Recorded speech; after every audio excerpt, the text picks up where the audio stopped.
사랑하는 행복한 교회 성도 여러분, 오늘은 추석 연휴가 시작되는 주간입니다. 즐거운 추석 연휴 되시고요.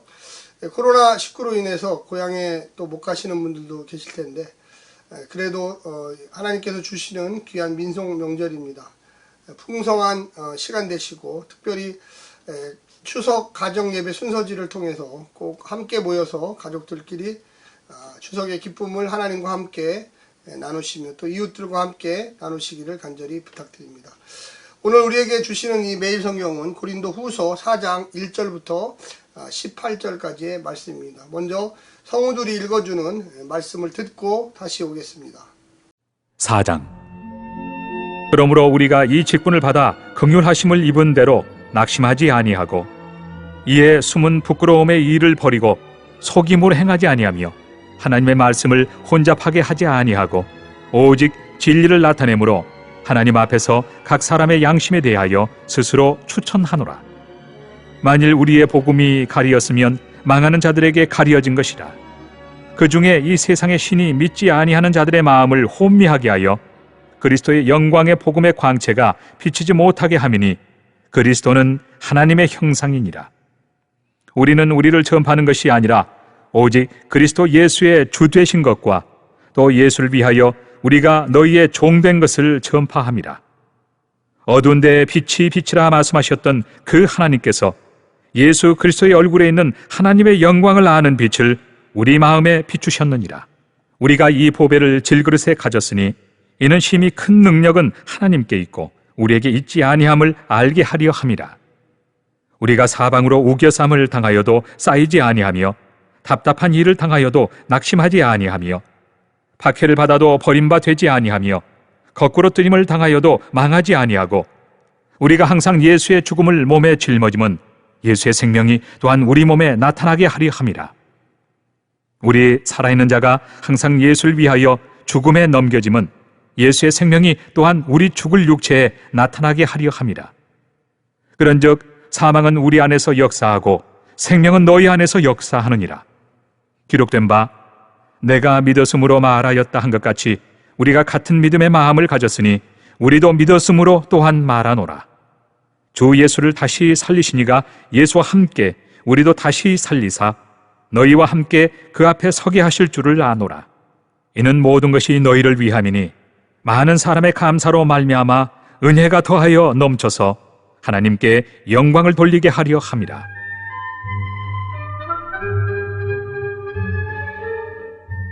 그러므로 우리가 낙심하지 아니하노니 우리의 겉사람은 낡아지나 우리의 속사람은 날로 새로워지도다. 우리가 잠시 받는 환난에 경한 것이 지극히 크고 영원한 영광에 중한 것을 우리에게 이루게 함이니 우리가 주목하는 것은 보이는 것이 아니요 보이지 않는 것이니 보이는 것은 잠깐이요 보이지 않는 것은 영원함이라. 사도 바울은 이 사도권의 변호를 지금 계속하고 있습니다. 이 고린도 교회에 그 거짓 교사들이 들어와서 이 사도 바울을 계속 비방하고 사도 바울이 가짜 사도다, 그가 전하는 것은 문제가 있다, 이렇게 계속 이야기를 하고 있습니다. 그거에 대해서 이 고린도 후서를 통해서 자신의 사도권을 방어하고 자신이 전하고 있는 이 복음, 예수님을 통한 하나님의 구원 계획을 잘 설명하고 있다고 볼 수가 있겠습니다. 특별히 오늘 본문에 보게 되면 이 새언약 복음의 이 방해 세력들에 대해서 이야기를 하고 있습니다. 그래서 특별히 자신의 그 사도직이 하나님의 긍휼하심을 통하여 됐다고 1절에서 이야기하고 있고요. 또한 이런 것은 부끄러운 일이 아니고 하나님의 그 일들을 더욱 드러내는 일이다, 이렇게 이야기하고 있습니다. 이 사도 바울의 이 사도권을 이야기할 때 물론 일반적인 사도는 예수님을 따라다니면서 직접 예수님께 보고 배운 사람, 또 우리가 보통 12사도라고 하는 12사도를 베드로, 안드레, 요한, 야곱, 필립 이런 사람들을 이야기할 때 사도라고 합니다. 그런데 이 사도 바울은 이방인의 사도다. 그래서 이 다메섹 도상에서 영으로 부활하신 예수님을 만나고 특별히 자기는 이방 지역, 특히 특히 이 지중해 연안에 있는 많은 이 도시들의 복음을 전하겠다고 나섰던 것이죠. 고린도 역시 마찬가지로 이방 도시입니다. 이방인 교회였고요. 주로 이방인들이 많이 있었습니다. 근데 이 사도에 관련된 자신의 이 사도권을 어떻게 증명하느냐? 나는 삶으로 증명한다, 이렇게 이야기하고 있습니다. 우리가 물론 어떤 그 증서라든지 이런 것을 통해서 자신의 삶을 증명하는 건 좋지만, 하나님은 자신의 평범한 삶, 이 질그릇이죠, 질그릇. 오늘 본문에도 거기 나와 있습니다. 그래서 이 질그릇에 7절에 보면 우리가 이 보배를 질그릇에 가졌으니, 그래서 우리가 금그릇, 은그릇도 있는데 또 이 질그릇은 날마다 쓰는 어떤 그 그릇입니다. 그래서 금그릇, 은그릇은 이 서민은 소유할 수도 없었고요. 또 왕실에서도 사실은 금그릇, 은그릇을 왕에게나 특별히 사용했지 다른 사람들은 사용할 수 없었습니다. 여기에서 사도 바울이 이 질그릇이라고 하는 것은 일상의 삶을 통해서 내가 사도된 것을 증명한다.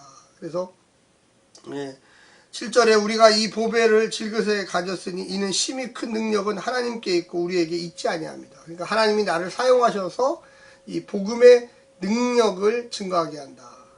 그래서 사도 바울의 어떤 바른 삶.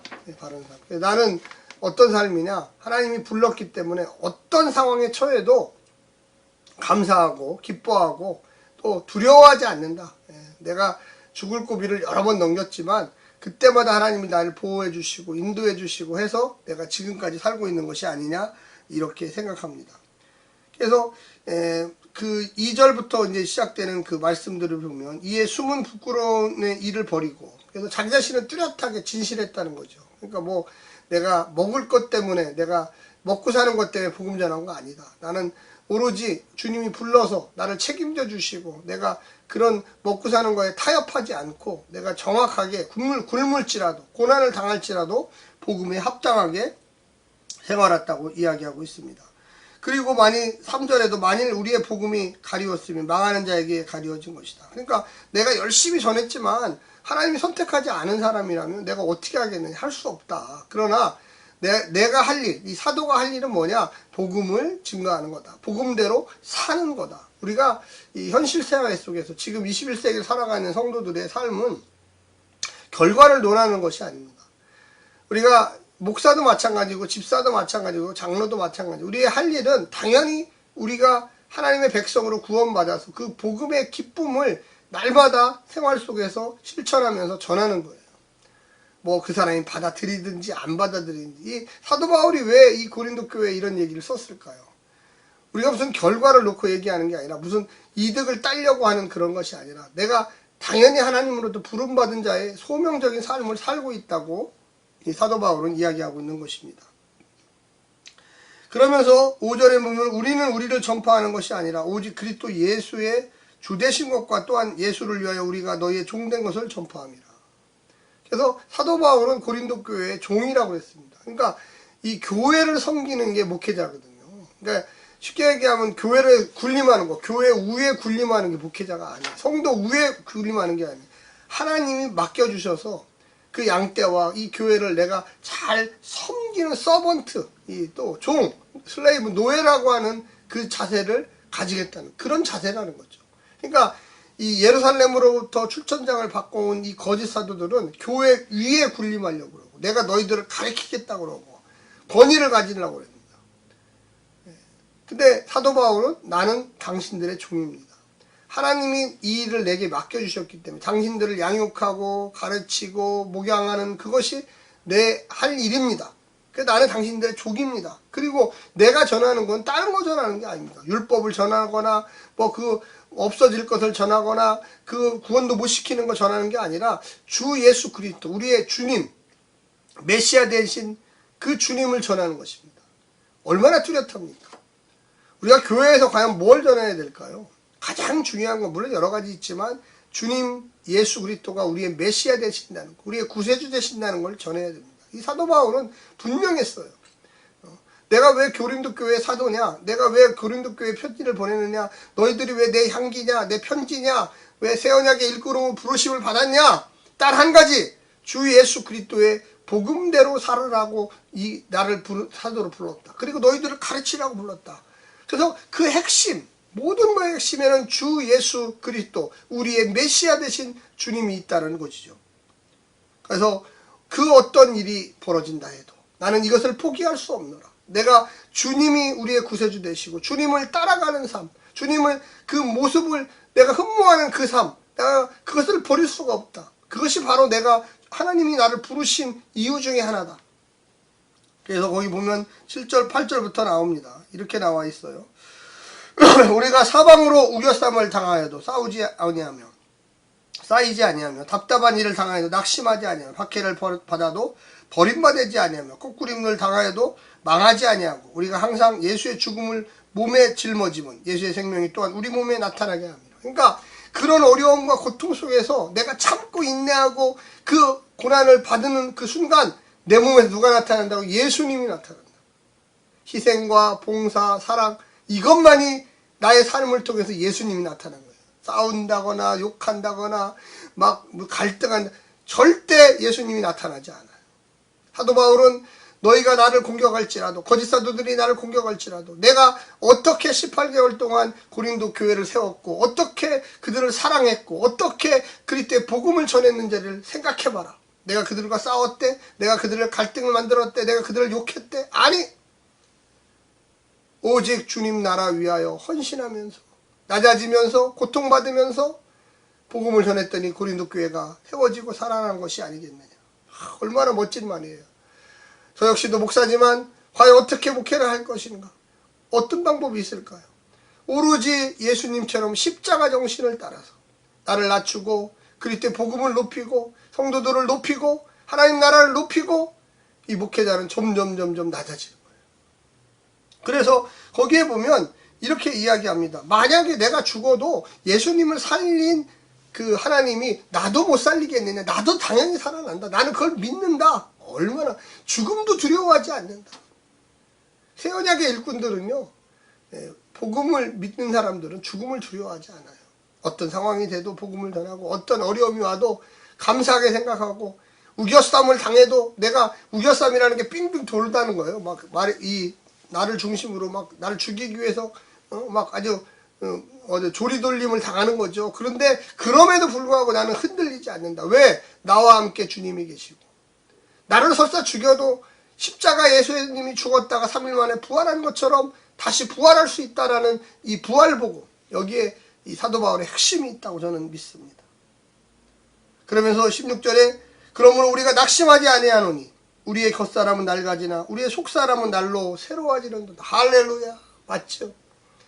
우리가 나이가 들어가면 들수록 신앙도 연조가 가면 갈수록 예수님의 그 복음의 뜨거움이 알게 돼. 예수님이 왜 우리를 위해서 죽으셨나? 내가 이웃을 위해서, 내가 예수 전파를 위해서, 내가 선교를 위해서 나 자신은 힘들고 낮아지고 고통스러운데 이상하게 놀랍게도 교회는 성장해요. 복음은 전파돼요. 내가 경제적으로 어렵죠. 이거 선교하면 어떻게 하나, 11조 어떻게 하나, 감사한금 어떻게 하나. 근데 그것을 통해서 교회가 세워지고 그것을 통하여 하나님 나라가 증거되는 걸 볼 때 아깝지가 않아요. 내가 100만원, 1000만원, 교회 리모델링 하는데, 내가 하나님께 드려야지. 내가 이걸 감당해야지. 힘들죠, 솔직히. 코로나19와 같은 이런 상황이 얼마나 힘들어요. 당장 먹고 살 것도 없을 것 같아요. 그런데 채워주시는 하나님을 경험하게 돼요. 더 불릴 듯이 일어나는 하나님을 경험하게 돼요. 내가 주님과 함께 동행했더니 나의 아픈 육신도 고쳐지는 역사가 일어납니다. 우리 행복한 교회 모든 성도들, 또 이 유튜브를 통해서 이 영상을 보는 모든 성도들, 여기 나오는 것처럼 17절에 우리가 잠시 받은 환난에 경한 것이 지극히 크고 영원한 영광에 중한 것을 우리에게 이루려 함이니 할렐루야. 이 땅에서 살아봤자 100년입니다. 근데 우리는 영원한 삶을 살잖아요. 내가 이 땅에서 좀 고생한다고 생각합시다. 그러나 육신이 아픕니다. 맞아요. 어떨 때는 마음의 상처도 있어요. 맞아요. 그런데 우리는 영원한 예수 그리스도 하나님 나라를 쫓아간다는 걸 여러분 생각하셔야 돼요. 마지막 18절 우리가 주목하는 것은 보이는 것이 아니요 보이지 않는 것이니 보이는 것은 잠깐이요 보이지 않는 것은 영원한 것이라. 할렐루야. 여러분 우리 눈으로 이렇게 잠깐 볼 수 있는 거 좋죠. 뭐 먹을 것도 많고 사람들의 칭찬도 받고. 아니요. 어쩔 때는 외롭고 쓸쓸하고 낙심되고 내가 이렇게까지 복음을 전해야 되느냐. 나도 사람인데 뭐 그런 생각 저도 많이 들어요. 나도 좀 위로 좀 받고 싶고 칭찬도 받고 싶고 잘한다 박수도 받고 싶고. 아니요. 근데 그거 많이 안 가요. 하나님이 우리 마음을 모르실까요? 내 욕심을 모르실까요? 내 희생을 모르실까요? 우리는 자꾸 눈에 보이는 이 세상에 현혹되지 마야 돼요. 목회자들, 저 같은 목회자들도 아니지. 하나님 나라를 위해 살아야지. 그래 조용히. 여러분 하나님 뭐 목회를 1000명 하면 엄청나게 잘하고 10명 하면 엄청나게 못하는 건가요? 하나님이 판단하시는 거예요. 우리 인간의 눈으로 판단할 수가 없어요. 성도들도 마찬가지예요. 모든 것을 하나님이 그 중심을 알아요. 어떤 사람한테는 재산은 30억, 100억을 줬어요. 어떤 사람한테는 1000만 원밖에 안 줬어요. 1000만 원 가지고 있는 사람이 100만 원 뛰는 거 어마어마하게 힘든 거예요. 그런데 세상은 안 그래요. 30억, 50억, 100억 갖고서도 1억 뛰는 거 100분의 1이잖아요. 그런데도 1000만 원 가진 사람 10만 원, 100만 원 뛰는 게 10분의 1이에요. 그런데도 어려워요. 우리가 어떤 게 어려울까요? 우리가 이 땅에 잠시 사는 겁니다. 영원한 거 아니에요. 하나님 나라를 위해서 헌신하고 봉사하는 게 누구 때문에 누가 아니 하나님을 바라보고 있잖아요. 우리는 하나님에게 눈을 돌리는 거죠. 진정으로 예수 믿고 구원받고 정말로 기쁨의 복음의 능력 가운데 사는 사람. 이 오늘 본문에 나와 있는 것처럼 사도 바울처럼 질그릇 날마다의 일상 속에서 날마다 기뻐하고 즐거워하고 고난과 어려움이 와도 네가 나를 이기지 못한다. 그런 확신을 갖고 앞으로 나아가는 것입니다. 사랑하는 성도 여러분, 추석 기간 동안 기쁘고 즐거워하십시오. 복음을 전하십시오. 하나님의 말씀대로 사시기를 간절히 부탁드립니다. 샬롬.